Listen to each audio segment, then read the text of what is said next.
तुम्हाला 2019च्या लोकसभा निवडणूक आठवत आहेत का? एका प्रचार सभेत सेनेच्या राज्यमंत्र्यांच्या सततच्या टीकेला वैतागून अजितदादांनी "अरे विजय शिवतारे, तू यंदा निवडून कसा येतो तेच बघतो. अख्ख्या महाराष्ट्राला माहीत आहे मी ठरवलं तर एखाद्या आमदाराला सुद्धा होऊ देत नाही."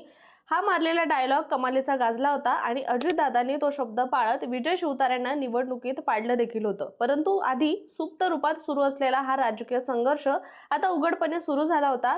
महायुतीत एकत्र असून देखील हा वाद कायम होता आणि आता जिल्हा परिषद आणि पंचायत समिती निवडणुकीत महायुतीमधील पक्ष वेगवेगळे लढत असल्यामुळे पुन्हा या राजकीय वादाचा नवा अंक सुरू झालाय. त्यामुळे राजकीय पटलावर खळबळ देखील उडाली आहे आणि हा वाद नेमका काय आहे आणि इतर महत्त्वाच्या मुद्द्यांवर सुद्धा व्हिडिओच्या माध्यमातून सविस्तर बोलूया.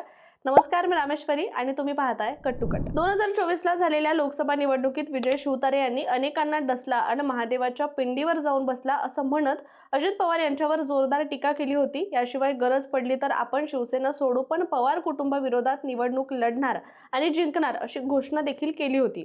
अखेर फडणवीस आणि शिंदे यांच्या मध्यस्थीनंतर हा वाद मिटला खरा, पण त्यानंतर विधानसभेला महायुतीत असूनही अजितदादांनी शिवतारे यांच्या विरोधात अधिकृत उमेदवार दिल्यामुळे तो वाद पुन्हा एकदा सुरू झाला होता आणि आता जिल्हा परिषद पंचायत समिती निवडणुकीत त्याला पुन्हा एकदा सुरुवात झाली आहे. त्यामुळे या वादाची नेमकी सुरुवात कशी झाली पाहूयात. जिल्हा परिषद आणि पंचायत समिती निवडणूक प्रचाराच्या निमित्ताने मोठ्या प्रमाणात आरोप प्रत्यारोपांची राळ सध्या उठलेली आहे.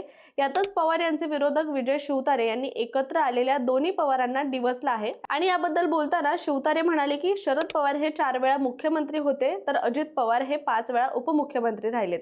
राज्यातील सर्व देवस्थानांना त्यांनी या काळामध्ये पैसे दिले, मात्र पुरंदरचा खंडोबा त्यांना दिसला नाही.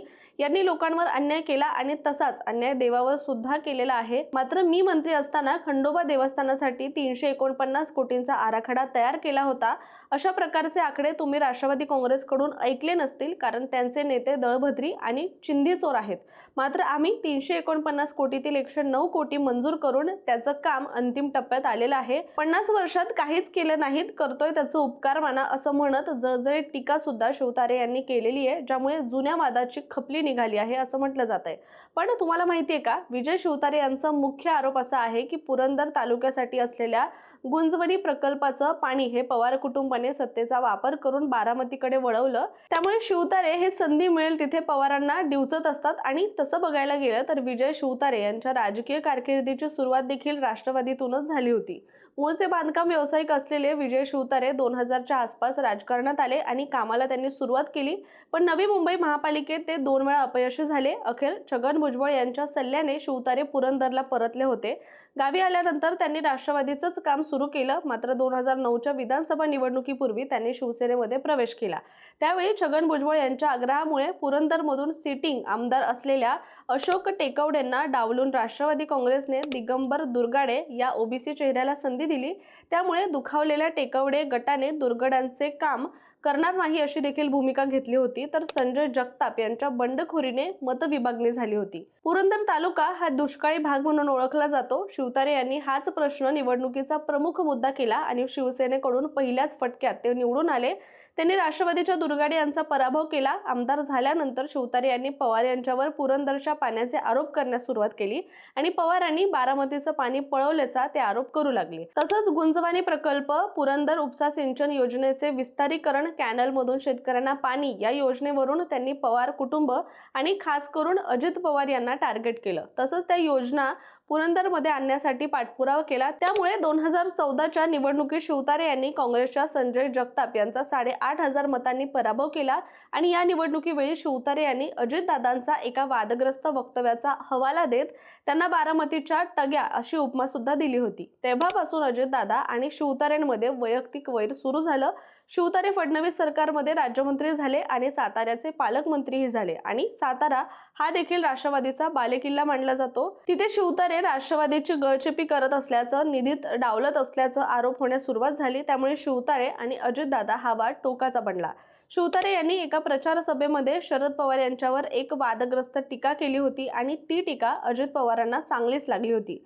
त्यावेळी अजित पवार यांनी विजय शिवतारे पोपटासारखा मिठू मिठू बोलू लागलाय, तुझं बोलणं किती आहे आणि तुझा आवाका किती आहे, आमचं दैवत असणाऱ्या माणसाविरोधात बोलतो, तुला यंदा दाखवतो तू आमदार कसा होतो ते. अख्ख्या महाराष्ट्राला माहीत आहे की मी जर एखाद्याला आमदार करायचं नाही असं ठरवलं तर कोणाच्या बापाला ऐकत नाही, असं म्हणत त्यांना जाहीर इशारा सुद्धा दिला होता.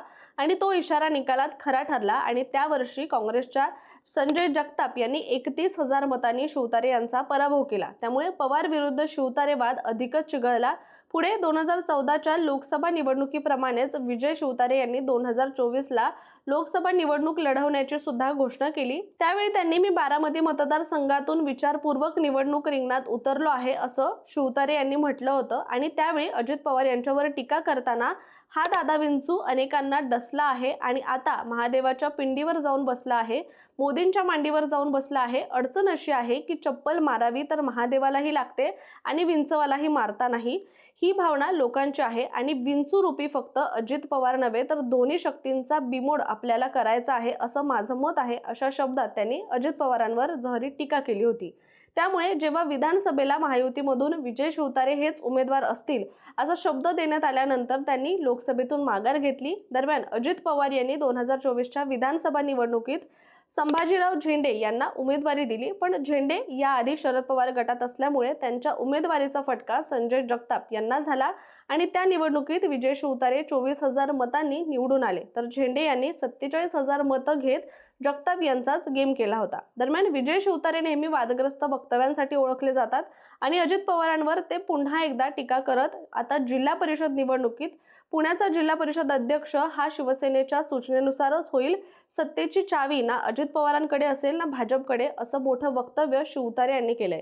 शिवाय पुणे जिल्ह्यात शिवसेनेचं अस्तित्व मोठ्या प्रमाणावर निर्माण करण्यासाठी एकनाथ शिंदे यांनी चंग बांधलेला आहे असं देखील शिवतारे म्हणालेत. आणि या सगळ्यावर 3 वेळा आमदार आणि 5 वर्ष मंत्री असूनही मतदारसंघाचा विकास करू न शकणाऱ्या विजय शिवतारे यांना शरद पवार आणि अजित पवार यांच्यावर टीका करण्याची राजकीय पात्रता आहे का, हे आधी तपासावं असं रोहित पवार म्हणालेत. एकंदरीत पुरंदरमध्ये अजित पवार, विजय शिवतारे आणि संजय जगताप या महायुतीतील मित्रपक्षांच्या 3 नेत्यांमध्ये संघर्ष सुरू झालाय. राज्यात भाजप, एकनाथ शिंदे आणि शिवसेना आणि अजित पवार यांची राष्ट्रवादी अशी महायुती सत्तेत असली तरी भाजपची अंतर्गत वाटचाल 100% कमळ याच दिशेने सुरू आहे.